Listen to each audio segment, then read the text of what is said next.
المرسلين وعلى آله وأصحابه أجمعين ومن تبعهم بإحسان إلى يوم الدين. يا أيها الذين آمنوا اتقوا الله حق تقاته ولا تموتن إلا وأنتم مسلمون. يا أيها الناس اتقوا ربكم الذي خلقكم من نفس واحدة وخلق منها زوجها وبث منهما رجالا كثيرا ونساء واتقوا الله الذي تساءلون به والأرحام إن الله كان عليكم رقيبا. يا أيها الذين آمنوا اتقوا الله وقولوا قولا سديدا يصلح لكم أعمالكم ويغفر لكم ذنوبكم ومن يطع الله ورسوله فقد فاز فوزا عظيما. أما بعد فأعوذ بالله من الشيطان الرجيم. بسم الله الرحمن الرحيم. وأن هذا صراطي مستقيما فاتبعوه ولا تتبعوا السبل فتفرق بكم عن سبيله ذلكم وصاكم به لعلكم تتقون. لائق صد احترام صدر اجلاس، معزز علماء کرام، بزرگوں، نوجوان ساتھیوں اور پردہ نشین خواتین اسلام، آج کا یہ جو اجلاس ہے معاشرتی بگاڑ اسباب اور حل کے عنوان کے تحت جو 2 روزہ اجلاس عام اور تعلیمی سیمینار یا علمی سیمینار منعقد کیا گیا ہے، اس کی ایک کڑی کے طور پر منعقد ہے، اور اسی سیاق میں میرے سامنے یہ عنوان رکھا گیا ہے کہ میں آپ کے سامنے منہج سلف کی خصوصیات کا تذکرہ کروں۔ ظاہر سی بات ہے کہ ان خصوصیات کا تذکرہ کر کے ہم ایک پیغام دینا چاہتے ہیں۔ میں اسی پیغام سے سب سے پہلے آغاز کر لیتا ہوں۔ پیغام ہمارا یہ ہے کہ معاشرے کا بگاڑ ایک ایسی زندہ حقیقت ہے جو سارے لوگوں کو دکھائی دیتا ہے یا حقیقت دکھائی دیتی ہے۔ سبھی لوگ شکوہ کرتے ہیں کہ ہمارا سماج، ہماری سوسائٹی، ہمارا معاشرہ بگاڑ سے دوچار ہے، اور یہ بگاڑ ہمہ جہتی ہے، عقائد کا بگاڑ ہے، عبادات میں کمزوری اور خلل ہے، معاملات میں بگاڑ ہے، اخلاق اور کردار کا دیوالیہ نکل چکا ہے، اور اس سے آگے بڑھ کر قومی اور ملی مسائل میں سیاست بے رخ اور بے سمت ہوتی جا رہی ہے۔ بگاڑ ہر طرف ہے، اور ہر کوئی سدھار کی بات کرتا ہے، ہر کوئی امت کو سدھار کی طرف دعوت دے رہا ہے، دینا چاہتا ہے۔ ہم بھی یہاں آج یہ جو پروگرام معاشرتی بگاڑ اسباب اور حل کے نام پہ منعقد کر رہے ہیں، اس کا مقصد بھی یہی ہے، اور اس اسٹیج سے جتنے بھی اہل علم نے آپ کے سامنے خطاب کیا یا کل بھی آپ کے سامنے گفتگو کریں گے، بنیادی موضوع ان کا یہی ہوگا کہ ہم بگڑے ہوئے سدھر جائیں، بہکے ہوئے بھٹکے ہوئے پھر سے سنبھل جائیں، اور ہم پھر سے ایک مرتبہ اللہ تبارک و تعالیٰ کی بندگی کے اسی راستے پہ چل پڑے کہ جس راستے پر سفر جاری رہا تو منزل کامیابی کی ہے، اور منزل تک پہنچنا اللہ کے حکم سے انشاءاللہ یقینی ہے۔ حاضرین گرامی قدر، اس پیغام سے میرے اپنے عنوان کا کیا تعلق ہے؟ منہج سلف صالحین کا منہج یا سلف صالحین کا دین کو سمجھنے کا جو انداز، جو طریقہ تھا، بالفاظ دیگر سلف صالحین کے پاس دین کی جو شکل تھی، جو صورت تھی، اس کی خصوصیات کا تذکرہ ہم کیوں آپ کے سامنے کرنا چاہتے ہیں؟ اس لیے کہ ہم یہ پیغام آپ کو دینا چاہتے ہیں کہ اس معاشرے کے سدھار کے لیے دنیا والے علماء میں سے ہو، مصلحین ہو، واعظین ہو، مبلغین ہو، نئے زمانے کے مفکرین ہو، یا پھر یہ کہ قوم و ملت کا درد رکھنے والے رہنما ہو، سیاستدان ہو، وہ کوئی بھی ہو، کوئی تعلیمی مشن کو لے کے اڑ رہا ہو، کوئی سماج سدھار کی بات کرتا ہو، کوئی علم کی، دینی علم کی نشر و اشاعت کی بات کرتا ہو، چاہے آپ اور ہم جتنے بھی اپنے منصوبے لائیں، قرآن و سنت میں یہ حقیقت واضح طور پر بتا دی گئی ہے کہ اس امت کا سدھار بگاڑ کے بعد اگر ہوگا تو ہمیشہ واپس الٹے قدم سفر کر کے ہی ہوگا۔ یاد رکھیے گئے بہت بڑی حقیقت ہے، دنیا ہمیشہ تہذیب کے میدان میں یہ کہتی ہے کہ تہذیب ہمیشہ آگے بڑھتی ہے اور تہذیب کے معاملے میں پیچھے پلٹنا فطرت کے خلاف مانا جاتا ہے، لیکن یہ بات یاد رکھیے کہ جو تہذیب کا سفر ہمیشہ آگے بڑھتا ہے، مذہب کا سفر جس قدر زیادہ پیچھے جاتا ہے اتنا ہی زیادہ صحیح رخ پہ آپ کا سفر ہوتا ہے۔ حضرت عبداللہ ابن مسعود رضی اللہ تعالی عنہ اسی مسئلے کو سمجھانے کے لیے کہا کرتے تھے، علیکم بالامر العتیق، لوگوں ہمیشہ اسی پرانے معاملے کو مضبوطی سے تھامے رہو، اس لیے کہ دین آگے نہیں بڑھتا،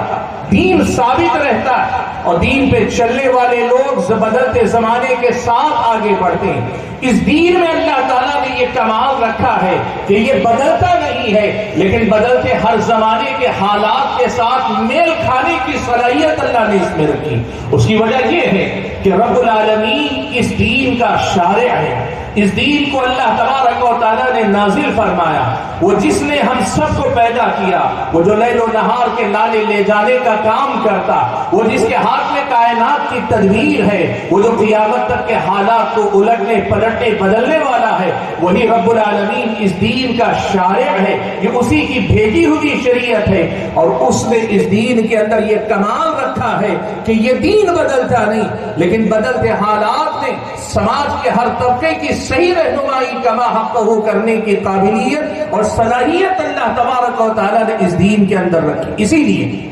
آج ہماری یہ بات، یہ دعوت بہت صاف اور سیدھی ہے کہ لوگوں اپنے دین کے معاملے میں نئے تجربات یا نئے افکار، نئی شخصیتوں کی تشریحات توضیحات کے پیچھے نہ پڑو، دین کو اسی شکل میں اپنانے کی کوشش کرو جس پر اللہ کے نبی نے اپنے صحابہ کو چھوڑا تھا، جو سلف کا منہج تھا۔ اس لیے کہ دین جسے کہتے ہیں، دین کا ایک حصہ وہ ہے جسے ثوابت کہتے ہیں، جو ہر حال میں ایک جیسے رہتے، کبھی بدلتے نہیں، اور کچھ چیزیں ہیں جن کو متغیرات کہتے ہیں، بدلتے زمانے کے ساتھ اس میں کچھ جزوی تبدیلیاں آتی ہیں، لیکن ان تبدیلیوں کا دار و مدار بھی اللہ تعالیٰ نے سلف کے اسی منہج میں رکھا، صحابہ کے اسی طریقے پہ رکھا ہے۔ سبحان اللہ، پیارے نبی صلی اللہ علیہ وسلم نے اسی ساری حقیقت کو اپنے ایک جملے کے اندر بیان کر دیا۔ سنن ابن ماجہ کی روایت ہے، اللہ کے نبی نے فرمایا، ترکتکم علی البیضاء، میں نے تمہیں ایک روشن راستے پہ چھوڑا، لیلھا کنہاریھا، دنیا کے اندر آپ دھوپ چھاؤں دیکھتے ہیں، رات اور دن دیکھتے ہیں، اندھیرے اجالے دیکھتے ہیں، اس دین پر چلنے کا جو راستہ، دنیا کے راستے کبھی اندھیرے میں ڈوب جاتے ہیں، کبھی روشنی میں رہ جاتے ہیں، لیکن نبی نے جس راستے کو اپنے پیچھے چھوڑا ہے، کہا لیلھا کنہاریھا، یہ راستہ، اس کی رات بھی اس کے دن کی طرح روشن ہے، لا یزیغ عنہا بعدی الا ہالک، میرے بعد اس راستے سے دائیں بائیں ہونے والا وہی ہوگا جو ہلاک ہونے والا ہوگا۔ حاضرین گرامی قدر، اسی بنیادی پیغام کو سامنے رکھتے ہوئے آج ہم یہ پیغام آپ کے سامنے رکھنا چاہتے ہیں کہ اس دنیا کی ترقی کی بات ہو، اس سماج کے سدھار کی بات ہو، مسلمانوں کے عروج کے سفر کی طرف لوٹنے کی بات ہو، ہمارے اور آپ کی پریشانیوں کے حل کی بات ہو، ہمارے اور آپ کے مسائل کے لیے قرآن و سنت سے ملنے والی رہنمائی کی بات ہو، آپ چاہے تعبیر جو استعمال کر لیں، بات وہی ہے جو امام مالک نے کہی تھی، لَن يَصْلُحَ آخِرُ هَذِهِ الْأُمَّةِ إِمَّا بِمَا صَلُحَ بِهِ أَوَّلُهَا، کہ اس امت کا آخری طبقہ بھی، بعد میں آنے والے لوگ بھی اسی راستے پہ چل کر سدھر پائیں گے جس راستے پر اس امت کا پہلا طبقہ قائم تھا، دائم تھا، جن خطوط پہ اللہ کے نبی نے اپنے صحابہ کی تربیت کی تھی، جو دین صحابہ کو دیا تھا، اور جس دین نے اللہ کے حکم سے ان صحابہ کی زندگیوں میں تبدیلی ظاہر کی تھی، اسی قدم پر، اسی نقش قدم پر چل کر بعد کے زمانے کے لوگوں کے اندر بھی تبدیلی آ سکتی۔ حاضرین گرامی قدر، آج امت کے اندر دین کی فکر لے کر چلنے والی جماعتیں بھی بہت ساری، تنظیمیں بھی بہت ساری، اور بہت سارے علماء ایسے جو کسی تنظیم سے جڑے بغیر بحیثیت ایک آزاد فرد کے اپنی اپنی فکر بھی امت کے سامنے رکھ رہے ہیں. ان تمام دعوتوں کے درمیان یہ تمام پیغام جو امت کی اصلاح کے علم بردار ہیں، امت میں بگاڑ کو سدھار میں بدلنے کے دعوے دار ہیں، ان میں منہج سلف کی طرف دی جانے والی اس دعوت کا کیا امتیاز ہے، اس میں کیا خاص بات ہے، کیوں اسی کی پیروی کی جائے، ساری دعوتوں میں اسی دعوت کو کیوں اپنایا جائے، یہ آج کا وہ نقطہ ہے جسے مجھے آپ کے سامنے واضح کرنا ہے. بھائیوں، اس کی وجہ یہ ہے کہ قرآن و سنت میں اللہ تبارک و تعالیٰ نے ایک تو اسی منہج کی پیروی کرنے کا حکم دیا، 20 آیتیں قرآن کی،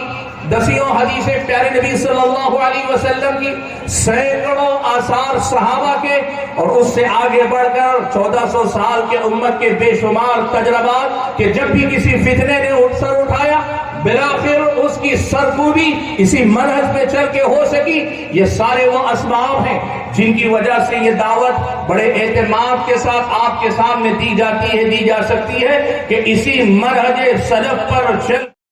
جاتی. میں آپ کے سامنے مختصر سے وقت میں کچھ بنیادی خصوصیات ذکر کرتا ہوں. حق تو یہ ہے کہ ساری خصوصیات کا تذکرہ نہیں کر سکتا، اور حق یہ بھی ہے جتنی خصوصیات ذکر کر پاؤں گا ان کی بھی مکمل وضاحت نہیں کر پاؤں گا. لیکن جس کو پوری طور پہ ذکر نہیں کیا جا سکتا اس کو پوری طور پہ چھوڑنے کے بجائے کم سے کم بنیادی نکات کی شکل میں آپ کے سامنے رکھ دینا آپ جیسے سمجھدار سامعین کے لیے انشاءاللہ کافی ہونا چاہیے. بھائیوں، اس منہج سلف کی سب سے پہلی خصوصیت، سب سے بڑی خصوصیت، سب سے نمایاں خصوصیت اور سب سے زیادہ واضح حقیقت جو بتاتی ہے کہ یہی ضمانت ہے امت کی ترقی کی، امت کے سدھار کی ضمانت ہے، وہ یہ ہے کہ اس منہج کا اصل دار و مدار کتاب و سنت پر ہے. اس منہج میں کتاب و سنت کے نصوص کی عظمت اور ان کے تقدس اور ان کے احترام کا جو درجہ اس منہج کے حاملین کے پاس ہے، آپ پوری دنیا کی دعوتوں میں، جماعتوں میں، تنظیموں میں، اہل علم کے پاس وہ معیار آپ کو ہرگز نہیں ملے گا. یہ ہمارا دعویٰ ہے، یہ ہمارا دعویٰ ہے کہ قرآن و سنت کے معاملے میں جس قدر زیادہ واضح موقف منہج سلف کے حاملین اپنے پاس رکھتے ہیں، اس قدر واضح اور دو ٹوک اور آسان عام فہم موقف دوسرے طبقات کے پاس آپ کو نہیں ملے گا. آپ یہ بات دیکھیے، آج بھی آپ دیکھ لیجئے، میں مثال دینے کے لیے کہوں، خطبات جمعہ دیکھ لیجئے، آپ ان کی عام تقریریں دیکھ لیجئے، آپ لکھی جانے والی تحریریں دیکھ لیجئے، آپ استنباط و استدلال دیکھ لیجئے، آج لوگوں کی اصلاح اور ترقی کے لیے بات کرنے والے یوٹیوب چینلوں پہ بات کرنے والوں کو دیکھ لیجئے. اس منہج سے جڑے علماء جب بات کرتے ہیں ان کی بات قال اللہ قال الرسول کے اطراف میں گھومتی رہتی. قال اللہ قال الرسول سے آگے شاذ و نادر جاتے، اور اگر جاتے بھی ہیں تو قرآن و سنت کے بعد اس کے بعد کو دوسری تین چیزوں کا تذکرہ کرتے ہیں. لیکن ان کے مقابلے میں آپ دیکھ لیجئے دیگر جماعتوں کے حاملین کا معاملہ کیا ہے. کوئی قصے سناتا ہے، کوئی بزرگوں کے اقوال نقل کرتا ہے، کوئی عقلانیت کا پرچار کرتا ہے، کوئی اپنی رائے کا حوالہ دیتا ہے، کوئی ایران اور قرآن کی بات کرتا ہے، کوئی بدلتے زمانے کے حالات کا حوالہ دیتا ہے. آپ یہ سب سے بنیادی فرق دیکھیں گے. اس منہج کی پہچان یہ کہ یہ قال اللہ قال الرسول ہی سے بات شروع کرتے ہیں اور اللہ کے حکم سے انشاءاللہ قال اللہ قال الرسول پر یہ اپنی بات ختم بھی کرتے ہیں. ایک بات. دوسری بات، قرآن و سنت کے نصوص کی تعظیم کا وہ مقام ہے کہ قرآن میں اللہ نے کہا انما كان قول المؤمنین اذا دعوا الى اللہ ورسولہ ان یقولوا سمعنا واطعنا. ایمان والوں کا شیوا یہ کہ جب انہیں اللہ اور اس کے رسول کی طرف بلایا جاتا ہے، قرآن و سنت کی طرف بلایا جاتا ہے، کتاب اللہ اور سنت رسول اللہ کی طرف دعوت دی جاتی ہے، وہ ایک ہی بات کہتے ہیں سمعنا واطعنا. ہم نے سن لیا، اپنا اپنا سر ہم نے جھکا لیا، مان لیا. جس قدر تیزی سے قرآن و سنت کے دلائل کے سامنے منہج سلف صالحین کے حاملین اپنا سر جھکا لیتے ہیں، سر تسلیم خم کرتے ہیں، جتنی آسانی سے قرآن کے دلائل کو مانتے ہیں، ایسے ماننے کا جذبہ آپ کو کسی اور دعوت کے اندر نظر نہیں آئے گا، کسی اور مکتب فکر کے اندر آپ کو نظر نہیں آئے گا. کوئی تعویل کرتا ہے، کوئی ایک آیت کے مقابلے میں دوسری آیت کا حوالہ دینے کی کوشش کرتا ہے. وہ جو بات آپ دیکھیں دیکھیں گے کہ تعظیم جسے کہتے ہیں، قرآن و سنت کے نصوص کی عظمت، اس کا احترام جو، اس کا تقدس جو ہے، وہ آپ کو اس طبقے کے اندر جیسا ملے گا ویسا کسی اور کے اندر نہیں ملے گا۔ آپ یہ بات دیکھیے گا، اس منہج کے حاملین کی علامت ہے وہ بات کرتے ہیں تو دلیل سے بات کرتے ہیں۔ بے دلیل بات کرنا ان کے منہج کی نہ تو پہچان ہے اور نہ ہی بے دلیل بات کو اس منہج میں کبھی قابل قبول سمجھا جاتا ہے۔ اور میں یہ بات بڑی ذمہ داری کے ساتھ کہوں، اسی منہج کی اللہ کے فضل و کرم کے بعد یہ برکت ہے، اللہ کے حکم سے یہ برکت ہے اس دعوت کی کہ آج یہ صورتحال ہے کہ بدعتی بھی اپنی بدعت کے لیے دلیل دینے پہ مجبور ہے، گمراہ انسان بھی اپنی گمراہی کے لیے قرآن و سنت کا حوالہ دینے پہ مجبور ہے۔ آپ دیکھیے فرق کی تاریخ دیکھیے، تاریخ اسلام میں جتنے فرقے وجود میں آئے آپ یہ بات دیکھیں گے۔ علامہ ابن تیمیہ رحمۃ اللہ علیہ نے اس مسئلے پہ گفتگو کرتے ہوئے ایک بات نقل کی ہے، وہ یہ کہ اہل سنت اور اہل بدعت کے درمیان ایک بنیادی فرق ہے۔ وہ فرق یہ ہے کہ اہل سنت یعنی سلف صالحین کے منہج کے حاملین، محدثین کرام، اہل الحدیث، یہ اہل حدیث، مسلک اہل حدیث کے وابستگان علم، ان کا طریقہ یہ ہے کہ یہ پہلے سے اپنا کوئی موقف طے نہیں کرتے ہیں، وہ پہلے قرآن کو دیکھتے ہیں، حدیث کو دیکھتے ہیں، قال اللہ قال الرسول کو، دلائل کو دیکھتے ہیں، دلائل شرعیہ کا خلاصہ جو نتیجہ نکل کر آتا ہے اسی کو اپنا موقف بناتے ہیں۔ اس کے مقابلے میں اہل بدعت کا طریقہ یہ ہے کہ اہل بدعت پہلے اپنا موقف طے کر لیتے ہیں، پہلے اپنا قول طے کر لیتے ہیں، پہلے اپنے کسی پیر، فقیر، بابا، امام یا رہنما، رہبر یا کسی کی فکر کے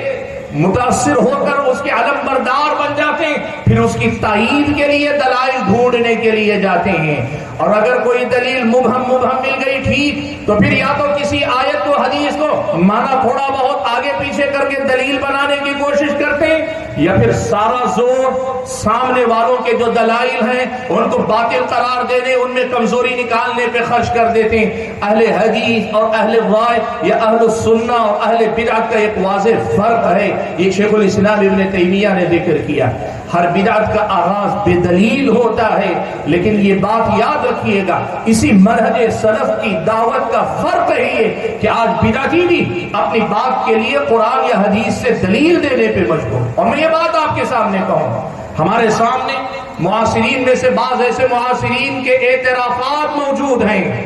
ایسے کھلے اعترافات موجود ہیں، اور ماضی قریب میں بھی اعتراف کرنے والوں نے کیا ہے کہ یہ جو ہر مسئلے میں دلیل دینے کا جو مزاج ہے، یہ اس ملک کے اندر، بر صغیر کے اندر دعوت اہل حدیث کی برکت ہے، یہ دعوت اہل حدیث کی برکت ہے۔ اس کا اعتراف کھلے عام لوگوں نے کیا ہوا ہے۔ حاضرین گرامی قدر، یہ پہلی خصوصیت ہے کہ اس کا تعلق قرآن و سنت سے، اور ایسا تعلق ہے کہ قرآن و سنت سے ویسا تعلق کسی اور کا نہیں۔ اگلی بات، دوسری اہم خصوصیت، آپ نے یہ بات ابھی سنی، میں نے کہا کہ آج یہ صورتحال ہے کہ ہر آدمی اپنی بات کے لیے قرآن و سنت سے دلیل دینے کی کوشش کرتا ہے۔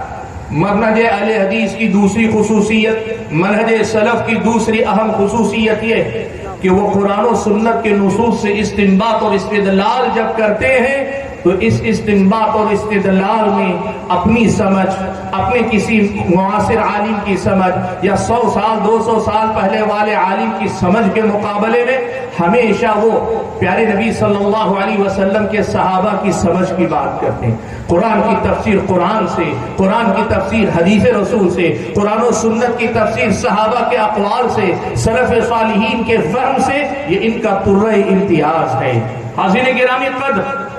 شیخ البانی رحمۃ اللہ علیہ نے اس منہج کی دعوت اور سلفی منہج کا تعارف کرواتے ہوئے بڑی پیاری بات لکھی ہے۔ کہا کہ جو فرقے تاریخ اسلام میں وجود میں آئے اور اسلام سے اپنی نسبت رکھتے ہیں، ان کے اندر اور اہل الحدیث یا اہل السنہ والجماعت کے اندر فرق کرنے والا امتیازی وصف اگر کوئی ہے تو وہ یہی ہے کہ سب قرآن و سنت کی طرف اپنی نسبت تو کرتے ہیں، لیکن قرآن و سنت کو ان کے لینے کا جو طریقہ اور قرآن و سنت کو منہج سلف کے حاملین کے لینے کا طریقہ، ان میں بنیادی فرق یہی ہے کہ ہم سلف صالحین کے منہج کے مطابق قرآن و سنت کو لینے کی بات کرتے ہیں، ان کے فہم کے مطابق قرآن و و سنت کو لینے کی بات کرتے ہیں. اور آج کے دور کے نہیں، ہر دور کے جتنے فرقے ہوئے وہ اپنے اپنے رہنماؤں کی سمجھ کی بات کرتے ہیں، اپنے اپنے رہنماؤں کی دعوت ہی کی بات کرتے ہیں. اور اسی سے جڑا ایک مسئلہ اور ذکر کر لوں، یہ تیسری خصوصیت، دونوں کو ملا کر ایک بڑی اہم بات آپ کے سامنے رکھنا چاہتا ہوں. وہ کیا ہے؟ شیخ البانی رحمۃ اللہ علیہ نے منہج سلف کی خصوصیت بتاتے ہوئے بڑی پیاری بات کہی ہے. کہا آپ دیکھ لو جتنے بھی مذاہب، مسالک یا جماعتیں یا فرقے وجود میں آئے وہ اکثر و بیشتر کسی امتی کی طرف اپنی نسبت کرتے ہیں اور کسی ایک اکیلے فرد کی طرف عام طور پر ان کی نسبت ہوتی ہے. ان کے مقابلے میں منہج سلف کا معاملہ یہ کہ وہ کسی ایک فرد کی طرف نہیں کرتے بلکہ وہ اس جماعت کی طرف اپنی نسبت کرتے ہیں جو جماعت معصوم ہے، جو جماعت معصوم ہے. شیخ البانی رحمۃ اللہ علیہ نے بڑی وضاحت کے ساتھ یہ بات کہی کہ صحابہ، جب ہم منہج سلف کہتے ہیں تو صحابہ جس سمجھ پر متفق ہو گئے ہم اس سمجھ کی طرف دعوت دیتے ہیں. اس طرح شیخ البانی رحمۃ اللہ علیہ یہ کہتے ہیں کہ دین کی یعنی قرآن کی اور حدیث کی سمجھ کے معاملے میں یہ ہے، چاہے تم جتنا زوردار استدلال کر لو، ایک ایسے آدمی کے استدلال کی طرف تمہاری دعوت ہے جو معصوم نہیں ہے، جو غلطی کر سکتا ہے. اور دین کی یعنی قرآن و سنت کی سمجھ کے سلسلے میں ہماری دعوت اس کی طرف ہے، اس فہم کی طرف جو فہم اس جماعت کی ہے، جو جماعت کے اپنے فہم میں اللہ کے حکم سے معصوم ہے. یہ شیخ البانی رحمۃ اللہ علیہ نے تر امتیاز بتایا ہے. عزیز گرامی قدر، یہی بات آپ نوٹ کر کے دیکھ لیجئے. ہماری بات آج آپ نے دیکھا، اتنے علماء نے آپ کے سامنے بات کی، اہل علم کا تذکرہ آیا ضرور، لیکن ہم کبھی کسی عالم دین کو حرف آخر نہیں کہتے. خود ہمارے اپنے علماء، بڑے بڑے علماء کا نام، شیخ الاسلام ابن تیمیہ کا نام مجھے یاد آتا ہے. ایک مرتبہ بات چھڑی، کچھ نوجوان، ایک شخصیت ہندوستان کی بڑی مشہور شخصیت ہے، ان کے لٹریچر کی بڑی دیوانی تھی، ان کے لٹریچر کی بڑی دیوانی تھی. بات بہت سمجھانے کے بعد بھی ان کے سمجھ میں نہیں آ رہی تھی. میں نے ان کے سامنے ایک بات کہی جو بات آج اس موقع پہ کہنی بڑی مناسب ہے. میں نے کہا دیکھو شیخ الاسلام ابن تیمیہ کے بارے میں تم جانتے ہو ہم سلفیوں کا، اہل حدیثوں کا ان سے کیسا رشتہ علم کے معاملے میں، ان کے علم سے استفادے کے معاملے میں، اور ان کا جو چھوڑا ہوا علمی ذخیرہ ہے اس کی قدر و قیمت، علمی وزن کس قدر زیادہ ہے تم جانتے ہو. اور میں تم سے یہ کہوں ہمارے پاس اس کا جو علمی وزن ہے، اس سارے علمی وزن کے باوجود ہمارا ایمان و عقیدہ یہ ہے کہ ہمارا دین شیخ الاسلام ابن تیمیہ رحمۃ اللہ علیہ کے پورے لٹریچر کو بازو رکھ کر بھی پورا ہے، اور شیخ الاسلام ابن تیمیہ کے بغیر بھی ہمارا دین پورا دین ہے، اور ہم براہ راست الحمدللہ پھر بھی دین سمجھ سکتے ہیں، سمجھا سکتے ہیں. میرا مطالبہ تم سے یہ ہے کہ ایک بار کھلے الفاظ میں یہ کہہ دو، جس شخصیت سے تم نے نسبت رکھی ہے ان کے لاکھ لٹریچر کا لمبا چوڑا ہو، ان کے لٹریچر سے ایسے ہی برات کا اعلان کر دو جیسے برات کا اعلان آج تمہارے سامنے میں شیخ الاسلام ابن تیمیہ کے لٹریچر کے بارے میں کہہ رہا ہوں. میرے بھائیوں یقین کرو، میں اصرار پہ اصرار کرتا رہا، بندہ ٹس سے مس نہ ہوا، وہ اسی پہ مصر رہا کہ نہیں ہم ان کے لٹریچر سے دستبردار نہیں ہو سکتے. یہ فرق ہے اللہ کے بندوں. منہج سلف کی یہ خصوصیت ہے کہ ہم اپنے علماء کے علم سے استفادہ ضرور کرتے ہیں، لیکن ہم سلف صالحین کے منہج اور انہی کے فہم کو معیار مان کر چلتے ہیں. بعد کے زمانے کی کسی شخصیت کے اقوال فرمودات، ان کی فہم، ان کے لٹریچر پہ رکنے کی بات نہیں کرتے. معاصر دعوتیں دین کی طرف دعوت دینے والے کسی مخصوص لٹریچر کی طرف یا اپنے رہنماؤں کے اقوال اور فرمودات کی طرف یا ملفوظات کی طرف یا اپنے ائمہ کی طرف دعوت دینے ہی کو دین کی طرف پلٹنا قرار دیتے ہیں. یہ ایک واضح فرق ہے، یاد رکھیے گا، جو منہج سلف میں اور دوسروں میں خط امتیاز کھینچتا ہے. حاضرین گرامی قدر، تیسری امتیازی خصوصیت جو اس منہج سلف کو نمایاں کرتی ہے، تیسری بنیادی خصوصیت وہ ہے اس کی دعوت. اس منہج سلف کے حاملین کی دعوت اتباع کتاب و سنت مصدر شرعی کے طور پر، تو مسائل اور دین کے مسائل کی تو بات کریں تو یہ دعوت توحید اور اتباع سنت کو اپنی دعوت کا محور و مرکز قرار دیتی ہے. توحید اور اتباع سنت اس کا امتیاز ہے. اور آج بھی یہ بات آپ یاد رکھ لیجیے، دیکھ لیجیے،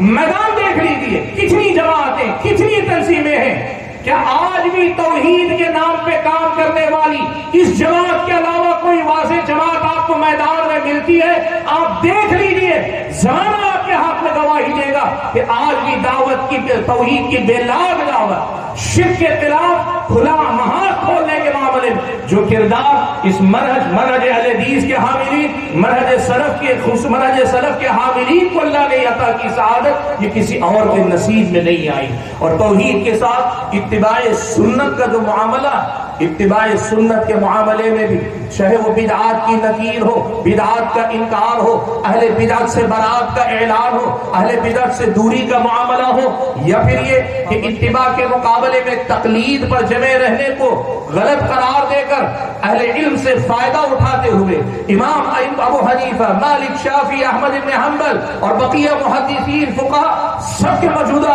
کوششوں سے فائدہ اٹھا کر اتباع پر پھر بھی واپس لوٹ کر آنے کی جیسی بے لاگ دعوت اس منہج سے، اس منہج کے حاملین سے اور اس منہج کے ترجمان لوگوں سے دنیا کے سامنے واضح اور دو ٹوک انداز میں جا رہی ہے، یہ بھی اس دعوت کا طر امتیاز ہے، کوئی اور آپ کو ان کے قریب بھی نظر نہیں آئے گا۔ حاضرین گرامی قدر، بات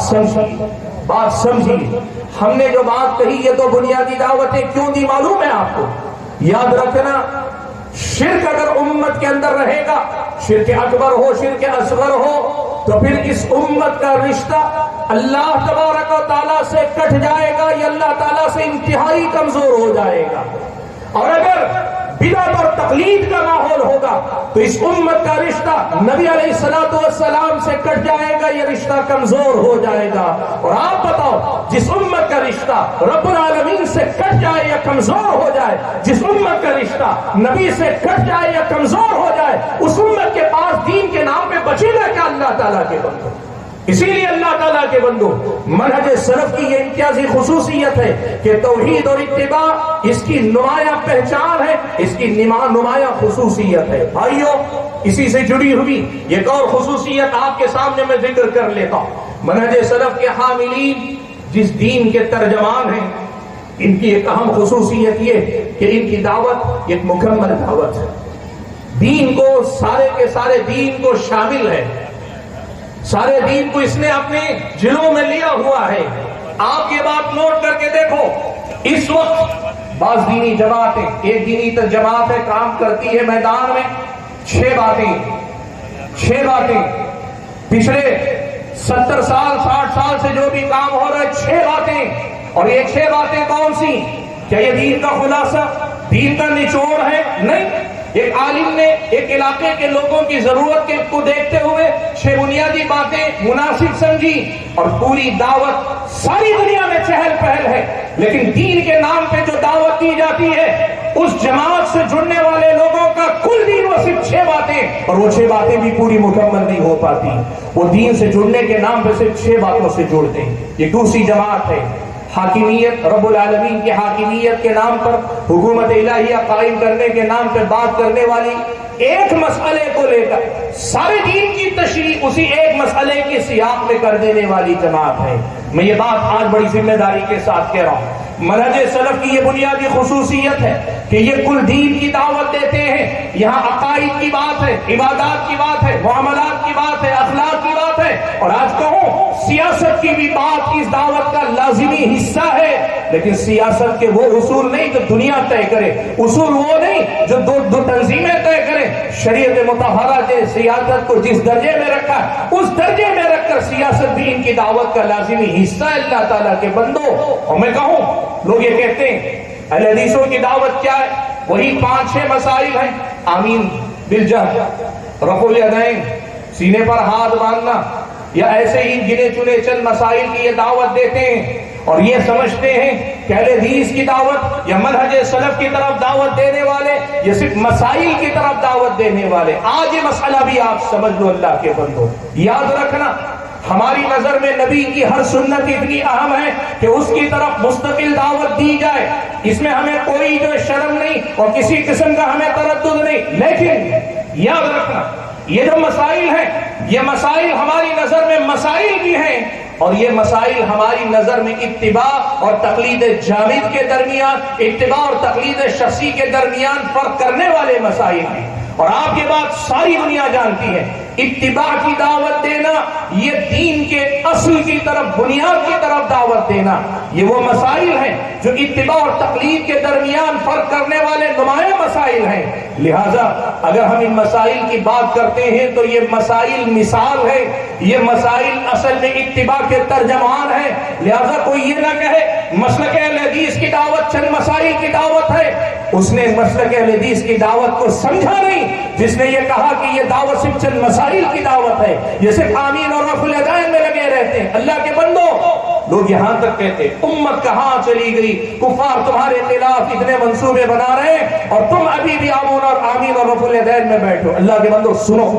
سمجھو، ہماری بات بہت واضح ہے اور کوئی ڈھکی چھپی بات نہیں۔ ہم یہ مانتے ہیں دنیا کے سارے منصوبوں کا مقابلہ منصوبوں سے ہونا ہی چاہیے، لیکن اس کے ساتھ مسلمانوں کو اصل میں اپنے رب کی طرف پلٹ کر آنا چاہیے۔ یہ سب سے بڑی طاقت ہے، سب سے کامیاب تدبیر ہے، اور اللہ کی طرف پلٹ کر آنے کے لیے دین کے تمام معاملات میں اتباع کی طرف لوٹ کر آنا ضروری ہے۔ اسی لیے جب ہم آمین پر بھی بولتے ہیں تو بھی ہم امت کے مفاد کی بات کر رہے ہیں، امت کے ترقی کی بات کر رہے ہیں۔ اس منہج کی خصوصیت ہے حاضرین گرامی قدر، اس منہج کی خصوصیات میں سے بہت بڑی خصوصیت، اور حقیقت یہ کہ اس خصوصیت پہ میں بولنا شروع کروں گا بات بہت لمبی ہو جائے گی، وہ ہے اس منہج کی پہچان یہ ہے کہ یہ وسطیت پر مبنی ہے، یہ اعتدال پر مبنی دعوت ہے۔ یہ منہج ایک متوازن مذہب ہے۔ کیا مطلب ہے وسطیت کا؟ کیا مطلب ہے اعتدال کا؟ اس کا مطلب علامہ ابن قیم رحمۃ اللہ علیہ کی ایک بات سے آپ کی میری سمجھ میں اچھے سے آ سکتا ہے۔ ابن قیم رحمۃ اللہ علیہ نے لکھا ہے کہ اللہ تبارک و تعالیٰ نے دین کے نام پہ جس بات کا بھی حکم دیا، شیطان نے لوگوں کو اس حکم کے معاملے میں دو راستوں کی طرف گھسیٹنے کی کوشش کی۔ شیطان اللہ تعالیٰ کے دیے ہوئے اس حکم سے ہٹانے کے لیے دو راستوں کی طرف لے جانے کی کوشش کرتا ہے، یا تو افراط کی طرف لے جاتا ہے یا تفرید کی طرف لے کر آتا ہے۔ لوگوں کے مزاج کے مطابق جن کے اندر دینداری کا جذبہ غالب ہو، شیطان انہیں دین کے مسئلے میں غلو کی طرف، افراط کی طرف لے کر جاتا ہے، اور جن لوگوں کے اندر بے دینی ہو، جن کے اندر دین سے رشتہ کمزور ہو، ان کو تفرید کی طرف لے جاتا ہے، اور اس طرح شیطان کامیاب ہو جاتا ہے، چاہے افراط کی طرف لے جائے چاہے تفرید کی طرف لے کر آئے۔ وہ جو صراط مستقیم، جو سیدھا راستہ، بیچ کا راستہ ہے، وہ تو ہر حال میں آدمی سے چھوٹ جائے گا۔ بھائیو، وسطیت کیا ہے؟ اعتدال کیا ہے؟ توازن کیا ہے؟ توازن یہ ہے کہ دین کے ہر مسئلے کو اسی جگہ رکھو جو مسئلہ شریعت مطہرہ نے جہاں رکھا ہے، اس میں افراط اور تفرید سے باز آ جاؤ، اور یہی اصل میں اس منہج سلف، منہج اہل حدیث کا بڑا امتیازی وصف ہے۔ یہ افراط کے خلاف ہے، یہ تفرید کے خلاف ہے۔ میں مثال سے بات کو واضح کروں تو بات اچھی ہوگی۔ بھائیو دیکھو، اہل بیت رضی اللہ عنہم اجمعین، پیارے نبی صلی اللہ علیہ وسلم کا گھرانہ، خاندان رسول ہیں، نبی علیہ الصلوۃ والسلام کی آنکھوں کی ٹھنڈک ہیں، پیارے نبی صلی اللہ علیہ وسلم کے دیگر گوشے ہیں، اللہ کے نبی صلی اللہ علیہ وسلم کی روح کا سکون ہے، اللہ کے نبی صلی اللہ علیہ وسلم جن کو دیکھ کر مسکرا دیتے، جن کو دیکھ کر اللہ کے نبی کا چہرہ کھل اٹھتا، وہ اہل بیت۔ ان کے سلسلے میں دنیا افراط کی طرف گئی، دنیا افراد کی طرف گئی، شیعیت، رافضیت، یہ سارے راستے انہوں نے اپنائے، غلو اتنا کیا کہ آل بیت کی محبت کے نام پہ صحابہ کی شان میں گستاخی کی، اور تفرید ان کے معاملے میں یہ وجود میں آئی کہ کچھ ظالم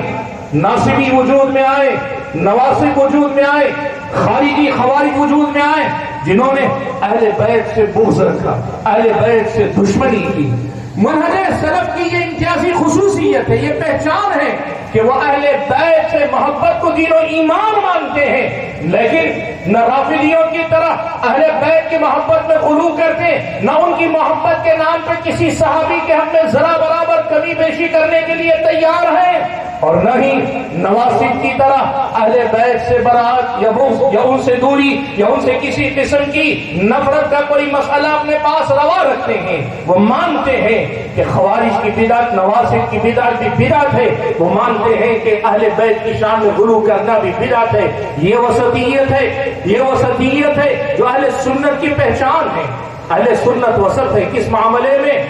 کئی معاملات میں اہل سنت وسط ہے۔ میں نے آپ کے سامنے ایک اہل بیت کا مسئلہ ذکر کیا، لیکن صرف یہ اہل بیت کا مسئلہ نہیں، اہل بیت کے علاوہ اور دیگر ابواب میں بھی ہے۔ مثال کے طور پر آپ دیکھیے آج کے دور کا ایک بڑا مسئلہ ہے تکفیر کا۔ تکفیر یعنی کافر قرار دے دے، کسی مسلمان کو کافر کہہ دیا، کسی حکمران کو کافر کہہ دیا، کسی حکمران اور اس کی ساری حکومت کے ارکان کو کافر کہہ دیا، افراد کو کافر کہہ دیا، جس نے کسی کے پیچھے نماز پڑھ لی فتویٰ دے دیا، اس کی بیوی اس پہ حرام ہو گئی، اس کو پھر سے کلمہ پڑھنا پڑے گا، پھر سے اس کا تجدید ایمان کروایا گا۔ ایک تو تکفیر کا مسئلہ، اس مسئلے میں ایک طرف افراط ہے اور دوسری طرف تفریق ہے۔ افراط کیا ہے؟ افراط یہ ہے کہ ایک آدمی، میں تفریق سے شروع کرتا ہوں، بات سمجھ میں آسانی ہے۔ تفریق کیا ہے؟ تفریق یہ ہے کہ قرآن و سنت میں جسے کفر کہا گیا لوگ اسے کفر نہ مانیں، لوگ اسے کفر کہنے میں جھجک محسوس کریں۔ قرآن و سنت میں جسے شرک کہا گیا اسے شرک کرنے میں لوگ کترائیں، شرک کہنے میں جھجک محسوس کریں۔ یہ تفریق ہے، یہ کمی ہے۔ یہ اللہ تعالیٰ نے جسے کفر کہا یہ کفر کہنے تیار نہیں، اللہ نے جسے شرک کہا شرک کرنے کہنے تیار نہیں۔ غیر اللہ سے ان معاملات میں مدد مانگنا جو اللہ کے اختیار میں ہے شرک ہے، پھر چاہے وہ کوئی کلمہ پڑھے بغیر کرے، کوئی کلمہ پڑھ کر کرے، یہ شرک ہے۔ شرک کو شرک نہ کہنا یہ تفریق ہے۔ اور افراط کیا ہے؟ افراط یہ ہے کہ جس آدمی کا گناہ کفر کے درجہ کا نہیں اسے کافر قرار ہو۔ پہلی بات تو یہ کہ جس آدمی کا عمل گناہ نہیں اسے کفر قرار دے کر کافر قرار دو، یا جس آدمی کا عمل گناہ ہے لیکن کفر کے درجے کا کام نہیں اسے کفر قرار دے کے کافر قرار دو۔ اور اس سے آگے بڑھ کر یہ بڑی اہم بات ہے، سنیے گا، جس آدمی کا قول یہ فعل کفر ہے، یعنی جو وہ کام کر رہا ہے، جو بات کہہ رہا ہے کفریہ بات ہے، شرکیہ بات ہے، اسلامی شریعت کہتی ہے اس کا قول یا فعل تو کفر ہے، اسے کفر کہنا چاہیے، لیکن متعین طور پر ایک شخص کو کافر قرار دینے کے لیے شرائط نے، شریعت کے کچھ ضوابط، کچھ شرائط رکھے ہیں۔ ان شرائط کی رعایت کیے بغیر ایسے کسی کفریہ قول یا فعل کے حامل شخص کو کافر قرار دے دینا یہ افراط ہے۔ تکفیر کے آج کے زمانے میں آپ یہی دیکھیں گے، ایک طرف وہ لوگ ہیں جو کفر کو کفر کہنے تیار نہیں، شرک کو شرک کہنے کے لیے تیار نہیں، اور اس کے نتیجے میں امت میں شرک جیسے کا ویسا۔ اور آج افسوس اس کا ہے، جس طرح فقہی مسلک میں میرے امام کا قول تیرے امام کا قول ہوتا تھا نا، شرک بھی آج مسلکوں میں بڑھ گیا۔ سبحان اللہ، شرک بھی آج مسلک کے نام پہ رواج پانے لگا۔ شرک کے صحیح ہونے کی دلیل یہ کہ یہ میرا مسلک ہے۔ سبحان اللہ، اللہ کے بندو، اگر مسلک ہو بھی سکتے تھے، مدارس فقہی مذاہب کے طور پر وہ عملی احکام فقہ میں ہو سکتے تھے، عقائد میں یہ کون سے مدرسے ہیں، یہ کون سا درجہ ہے؟ تفریق اس درجے کی۔ اور افراط یہ ہے کہ لوگوں نے سماج کے لوگوں کو کافر کہنا شروع کر دیا، پورے معاشرے کو جاہلی معاشرہ کہنا شروع کر دیا، اور حکمرانوں کو کافر قرار دینا شروع کیا۔ اہل سنت اس بات میں وسط ہیں، اہل سنت منہج سلف کے حاملین اس بات میں وسط ہیں۔ آپ یہ بات لکھ کر لے لو، کفر کے مسائل، شرک کے مسائل سب سے زیادہ اگر کوئی بتاتے ہیں تو اسی منہج کے حامل لوگ بتاتے ہیں، لیکن اس کا مقصد ہے لوگوں کو شرک سے بچا لینا، لوگوں کو کفر سے بچا لینا، لوگوں کی خیر خواہی میں وہ اس پر بولتے ہیں۔ لیکن شرک اور کفر کے مسائل بیان کرنے کے بعد متعین طور پر لوگوں کو کہنا یہ کافر، یہ کافر، یہ کافر، اہل سنت سلف صالحین کے منہج کے حاملین متعین طور پر لوگوں کی تکفیر کرنے کے معاملے میں کبھی آگے آپ کو نظر نہیں آئیں گے۔ یہ وسطیت اہل سنت کی بہت بڑی پہچان ہے۔ اہل سنت اللہ کے بندو وسط ہیں ایک اور معاملے میں۔ وہ مسئلہ کیا ہے؟ دیکھو، ایک طرف تقلید ہے، تقلید شخصی ہے، جمود ہے، ایک امام یا کسی شخصیت کے قول کو لینے کے بعد اسی پہ جم جانا، ٹس سے مس نہ ہونا، یہ ہے۔ اور دوسری طرف آزاد خیالی ہے، جسے لوگ غیر مقلدیت کہتے ہیں، آزاد خیالی ہے، جس میں آدمی یہ کہتا ہے قرآن ہے، سنت ہے، پھر میری سمجھ ہے۔ ہر آدمی 1.5 اینٹ کی مسجد اور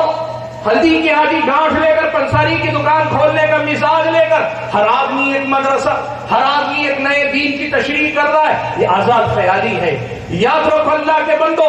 اہل سنت کا یہ معاملہ، ہم سلف صالحین کے منہج کے حاملین کا معاملہ یہ ہے کہ ہم تقلید شخصی اور تقلید جامع اور ایسی تقلید جسے قرآن و سنت میں شرک بھی کہا گیا ہے، اتخذوا احبارهم ورهبانهم اربابا من دون اللہ کہا گیا، ام لهم شرکاء شرعوا لهم من الدین ما لم یأذن به اللہ کہا گیا، اس تقلید سے بھی برات کا اعلان کرتے ہیں، اور ویسے ہی آزاد خیالی کا بھی وہ مخالفت کرتے ہیں۔ شیخ البانی رحمۃ اللہ علیہ نے بڑی پیاری بات کہی، کہا جو آدمی یہ کہتا ہے کہ ہماری یہ جو دعوت ہے، منہج اہل حدیث جو ہے، ہم جس کی دعوت دے رہے ہیں، وہ اگر کوئی آدمی یہ کہہ رہا ہے کہ ہماری دعوت یہ ہے کہ کل من حق وجب، ہر کسی ایرے غیر نتو خیرے کو ہم دعوت دے رہے ہیں کہ تم آؤ، تم ہی قرآن لو، تم ہی حدیث لو، تم ہی پڑھو، تم ہی سمجھو، اور جو سمجھ میں آئے تم اس پر عمل کر لو، یہ اگر دعوت اہل حدیث ہے، اگر کوئی یہ کہہ رہا ہے، شیخ البانی کہتے ہیں ایسا کہنے والا اگر ہم میں سے نہیں، یعنی اس مسلک کے حاملین میں سے نہیں، اس دعوت سے نسبت رکھنے والوں میں سے نہیں، تو یتہمنا، تو وہ ہم پہ الزام لگا رہا ہے، اور اگر کوئی وہ ہے جو ہم میں سے ہے، یعنی ہم سے نسبت رکھتا ہے، اس دعوت سے تعلق رکھتا ہے، اور وہ یہ سمجھتا ہے کہ اس دعوت کا مطلب یہ ہے کہ ہر ایرا غیرہ نتو خیرہ قرآن کو لے کر خود سمجھنے لگے، وہ جو آزاد خیالی میں نے جس کو کہا یہ ہے، تو شیخ البانی رحمۃ اللہ علیہ نے کہا وہ جاہل ہے، نسبت اس دعوت سے رکھتا ہے لیکن اس دعوت کی حقیقت کو نہیں جانتا ہے۔ ہم اس افراط و تفریط کے درمیان ہیں، نہ تقلید کا جمود ہمارے پاس ہے، نہ پھر ہمارا نہ ہی آزاد خیالی ہمارے پاس اتباع ہے، جس میں قال اللہ قال الرسول کے بعد اولو الامر آتے ہیں، اولو الامر قال اللہ قال الرسول کے برابر بھی نہیں جاتے، اس سے پہلے بھی نہیں جاتے، اور قال اللہ قال الرسول کے بعد ہم نہیں آتے، ہمارے پاس اولو الامر آتے، صحابہ تابعین آتے، یا ایھا الذین آمنوا اطیعوا اللہ واطیعوا الرسول واولی الامر منکم۔ ہم قرآن کی اسی آیت کے مصداق چلتے ہیں کہ ہمارے پاس اولو الامر نہ تقلید کا نام ہے، نہ اولو الامر سے آزاد ہو کر آزاد خیالی کا نام ہے۔ اہل سنت ہم اس باب میں بھی وسط ہیں۔ بھائیو بات لمبی ہوگی، اگر وسطیت کی مثالیں دیتا جاؤں، ہر باب میں ہر گمراہی میں لوگ افراط و تفریط کی طرف گئے۔ ایمان بالقدر کے باب میں کچھ قدریہ ہوئے جنہوں نے تقدیر کا انکار کیا، کچھ جبریہ ہوئے جنہوں نے تقدیر کے معاملے میں غلو سے کام لیا۔ اہل سنت ان کے درمیان وسط ہے، ایسے ہی دین کے ہر باب میں ہے۔ میں تفصیل میں جانا نہیں چاہتا لیکن ایک حقیقت ضرور بتانا چاہتا ہوں۔ بھائیو یہ جو وسطیت کا معاملہ ہے نا، یہ معاملہ بڑا عجیب ہے۔ اس میں ہوتا کیا ہے مانو، ایک آدمی وسط ہے، درمیان میں چل رہا ہے، تو جو اہل تفریط ہیں متساہل آدمی، اور جو اہل افراط ہیں وہ ذرا تشدد کی طرف جا رہا ہے۔ اب یہاں دیکھیے، اہل وسطیت جو توازن پہ قائم ہے، اعتدال پہ جو قائم ہے، جو تشدد کی طرف جائے گا نا، وہ آدمی یہ کہے گا یہ متساہل ہے، اس لیے کہ اپنے مقابلے میں اسے ہم متساہل نظر آتے، ہم اس کی طرح غلو نہیں کر رہے، اس کی طرح تشدد میں نہیں، تو اس کو لگتا ہے ہم متساہل ہیں، متشدد ہمیں متساہل کہتا ہے۔ اب اس کے مقابلے میں جو متساہل ہوتا ہے نا، وہ ان کو دیکھ کر کہتے ہیں یہ بڑے متشدد ہیں، کیوں؟ اس کی طرح متساہل نہیں۔ تو کسی کے متشدد کہنے یا کسی کے متساہل کہنے سے فرق نہیں پڑتا، فرق اس سے پڑتا ہے کہ تم یہ دیکھو تم جہاں کھڑے ہو وہ زمین کس قدر مضبوط ہے، قال اللہ قال الرسول کے بعد کیا سلف صالحین کے منہج کے مطابق ہے، اس کو دیکھو، اور اگر یقیناً اس راستے پہ ہو پھر تمہیں دنیا متشدد کہے متساہل کہے اس سے کچھ فرق پڑنے والا نہیں ہے۔ حاضرین گرامی قدر، بات کو وقت اجازت نہیں دیتا کہ میں تفصیل میں جاؤں، میں اپنی بات کو سمیٹ کر ختم کرنا چاہتا ہوں۔ میں یہ بات آپ کے سامنے کہنا چاہتا ہوں کہ منہج سلف کی خصوصیات بہت ساری ہیں، میں نے دو چار گنائی، جیسے بنیادی کچھ خصوصیات۔ ابھی آپ کے سامنے میں نے قرآن کے ساتھ تعامل کے معاملے میں اہل سنت میں اور دوسرے فرقوں میں کیا امتیاز ہے یہ میں نے نہیں بتایا آپ کے سامنے۔ حدیث رسول کے ساتھ معاملہ کرنے کے بعد میں منہج سلف کے حاملین کا اپنا جو طریقہ اور دوسرے طبقات کا طریقہ یہ میں نے آپ کو نہیں بتایا، ورنہ یہ بھی اگر دیکھتے جائیں قرآن کو لینا، ساری امت کہتی ہے ہم قرآن کو لیتے، کیا سارا قرآن کو لینے کا سب کا انداز ایک ہے؟ اگر سب کا انداز ایک ہوتا تو نتیجے اتنے مختلف کبھی نہ نکلتے۔ کیوں؟ اس لیے کہ کتاب اللہ جمع کرنے والی کتاب ہے، بانٹنے والی کتاب نہیں۔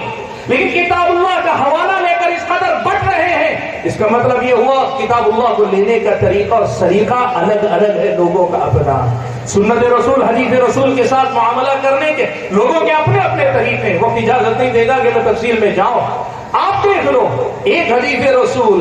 اس کے ساتھ اتنے ناروا سلوک لوگوں نے جائز رکھے ہوئے ہیں کہ سبحان اللہ افسوس ہوتا ہے۔ بھائیو میں یہ بات آپ کے سامنے کہنا چاہ رہا ہوں کہ منہج سلف کے اندر اللہ تعالیٰ نے وہ امتیازی خصوصیات رکھی جو اس امت کے خیر کی ضمانت ہیں، شر سے بچنے بچانے کی ضمانت ہیں، اور بالفاظ دیگر اس امت کے بگاڑ کے بعد سدھار کی ضمانت ہے۔ ضرورت اس بات کی ہے کہ اس منہج کو سمجھیں۔ الناس اعداء لما جہلوا، لوگ جس کو پہچانتے نہیں اکثر اس کے دشمن ہوتے ہیں۔ انبیاء کے ساتھ یہ ہوتا ہے، ابتدا اکثر ان کی دشمنی سے ہوتی ہے، لیکن جب وہ ان کی دعوت کو سمجھ لیتے ہیں تو پھر وہی اس دعوت کے سب سے جانثار ساتھی بنتے۔ اس دعوت کو بھی پڑھیے، سمجھیے، اور اگر آپ اللہ تبارک و تعالیٰ سے توفیق طلب کرتے ہوئے تجرد کے ساتھ ہر قسم کی عصبیت سے پاک ہو کر پڑھیں گے، یہ منہج آپ کو نظر آئے گا۔ یہی وہ دین ہے جس کی طرف پیارے نبی صلی اللہ علیہ وسلم نے اپنی امت کو ہمیشہ پلٹنے کی دعوت دی تھی۔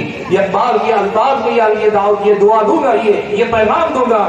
ہاں دکھا دے اے تصور پھر وہ صبح و شام کو، دوڑ پیچھے کی طرف اے گردش ایام کو۔ اللہ تعالیٰ مجھے اور آپ سبھی حضرات اور خواتین کو سلف صالحین کے منہج کی خصوصیات کو پہچان کر ان کے مطابق اپنی زندگیوں میں روشنی لانے کی توفیق عنایت فرمائے، آمین۔ میں مدرسہ اسلامیہ بھوارا مدھوبنی کے ذمہ داروں کا شکر گزار ہوں کہ بڑی دور سے آپ نے مجھے یاد کیا۔ میرے لیے بڑی خوشی کی بات ہے کہ آپ کا یہ جو تاریخی اجلاس ہوا اس میں اللہ تعالیٰ نے مجھے شریک ہونے کا موقع دیا۔ اللہ تعالیٰ یہ محبت قائم دائم رکھے اور ہم سب کی محنتوں کو اللہ قبول فرمائے، آمین۔ وآخر دعوانا الحمدللہ رب العالمین۔